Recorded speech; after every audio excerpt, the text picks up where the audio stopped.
Sinasana. මොකද පොවිය දවස්වල පේන්න හිටියේ නැත්තේ?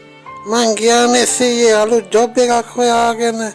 මම දැක්ක FB එකේ අලුත් ජොබ් වගේක් දාලා තියෙනවා. ඉතින් කියපන්කෝ විස්තරේ බලන්න.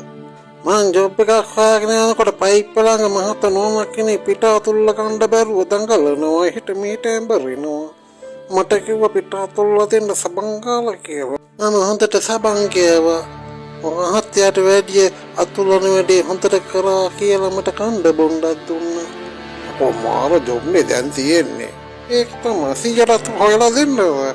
අනේ උඹට නැතුණාට මට නම් ඕවා කරනකොට මෙව්වා වෙනවා. අම්මපා. බලහංගසී මසන්ඩාල කමුවලට ගෑනු හිතක් පපුවන්න නැතුව මූට තඩි බාන ඇති. ඔහොම තමයි හේම් පොතේ ගෑනුන්ට දැනෙන්න සල්ක ගන්න බැරි ගෑනු වගේ පිරිමින්ට අන්තිමේදී ගෑනු සලකන විදිය. ඕ හොඳට බලා ගන්න.